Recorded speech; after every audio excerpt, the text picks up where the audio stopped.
Now, once again, Raymond Arroyo. Welcome back to The World Over Live. He has played Jesus in The Passion of the Christ, The Count of Monte Cristo, and most recently, a sadistic warden trying to keep Sylvester Stallone and Arnold Schwarzenegger behind bars in the film Escape Plan. But he's perhaps best known these days for his role on the hit show Person of Interest. The CBS series consistently tops the ratings. Each week, John Reese, played by Jim Caviezel, and Mr. Finch, played by Michael Emerson, tap into a government machine that spits out numbers. Now, these numbers alert them to crimes before they occur. Using the latest technology, the dynamic duo and their allies intervene, trying to frustrate the criminals and protect the innocent. The show is shot each week on the streets of New York, which is where we caught up with Jim Caviezel. Between shots, he talked about his latest role, how he chooses parts, and how the surveillance technology exposed in the show has changed his life. A big part of the public fascination with Person of Interest is the tight writing, the plots ripped from the headlines, and the cinematic action, one of Caviezel's specialties. Officer, I'd like to report a kidnapping. You win. Take her. Girl's not here.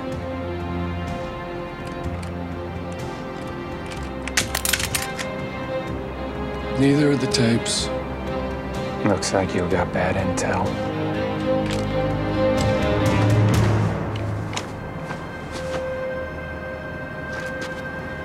Not a total loss. It's about time you and I had a little talk.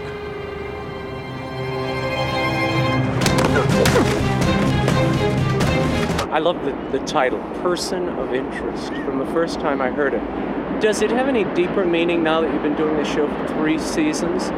And you are one of a pair of, they're justice doers, really.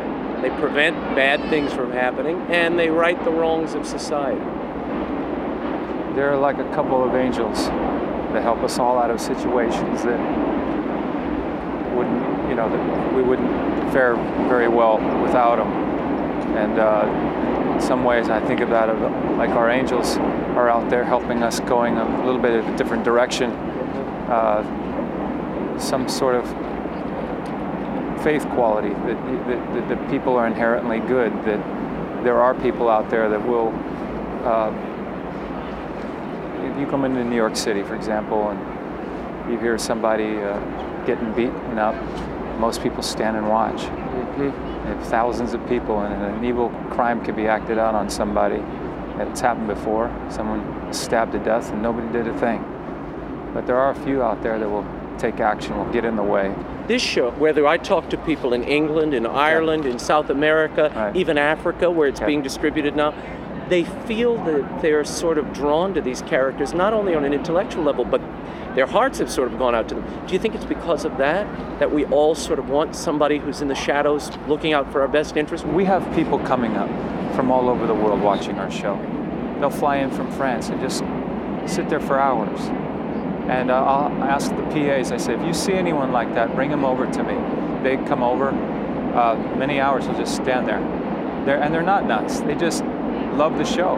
There's a samurai element to this character, honor.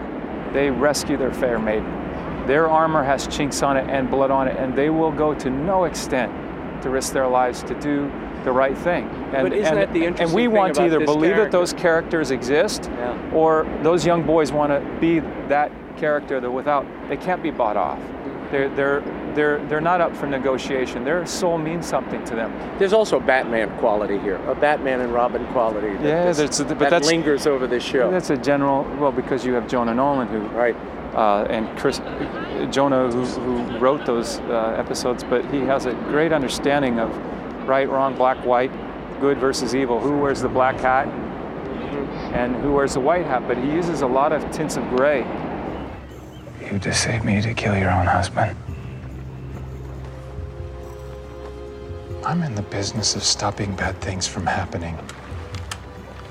I'm not so sure what's about to happen is a bad thing.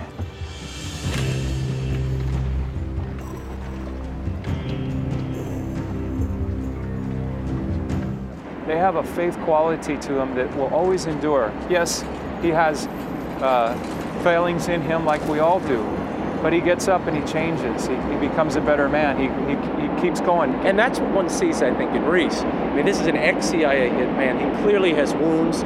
We see flashbacks in the last seasons of his relationships. And yet, it's as if he's trying to right all those wrongs in his past.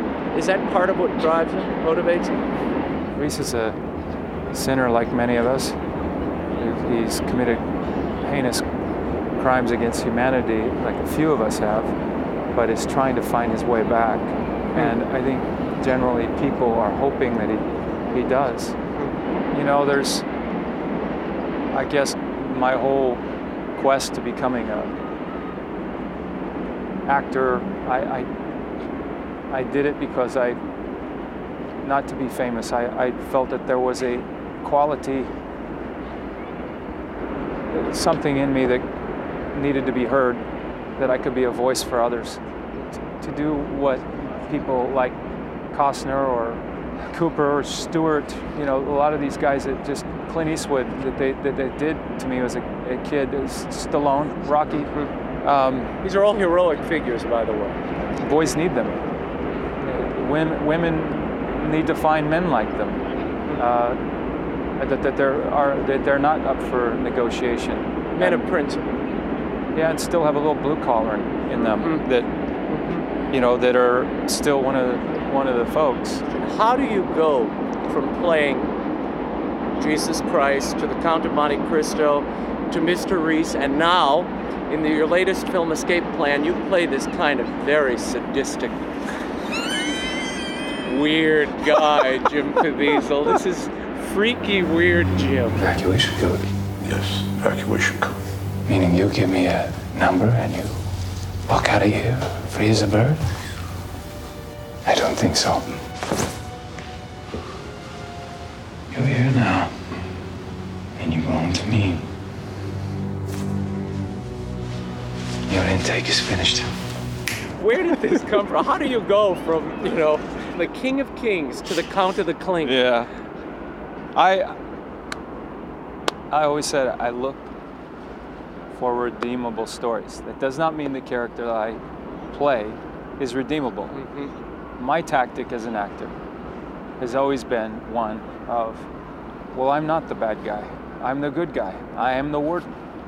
They are my prisoners. I'm doing society. I'm helping them. I'm a benefit to society. Oh, thank you. Now, why? Why not enjoy my job a little bit?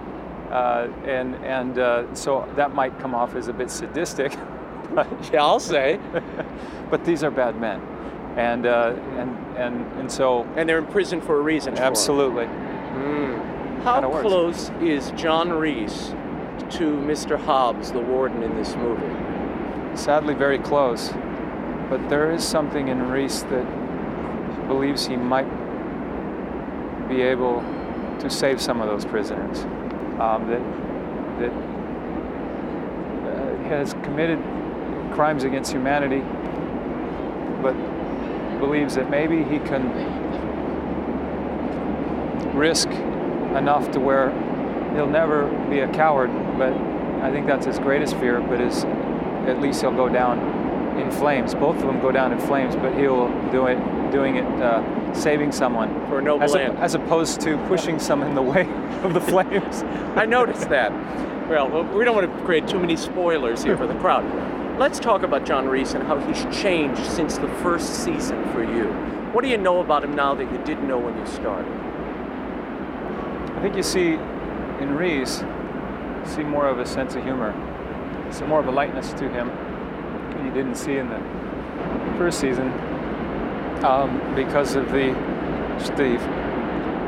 affection that he has towards Finch. Something comes out of it. It's also a great odd couple element to both of them, how they would go about dealing with people. But I think Reese is, look, you hired me to do a job, and results is what matters. And however you get them, you get them. Do what you can. Well, especially if they're a bully. Anything. He uses the minimal amount of force as he can to get his point across. The point is, if I shoot them, I don't get the information from them. Hate it when that happens. But you'll see in episodes coming up this year that he falls back. Sometimes we take a few steps forward and then we fall back even more. There's always an element of danger that'll always be there. This show has presaged so much news over the last year. Before its time, you all were onto the NSA scan, onto the cameras that are being used in various ways. This show is all about surveillance. How far ahead do you get these scripts? And are you aware of that your writers might be talking to somebody at the NSA? Well, we just shot an episode last night. And to throw everybody off, the last scene that we shot it with 2 different actors. Because we have people that are watching. So some people know what's going to happen, but they don't know to who. And that scene that we shot, I literally got the pages at that moment, and it was only 5 people that have those pages. Only 5. So if my pages get out, they're all marked. The NSA stuff, did that freak you out at all?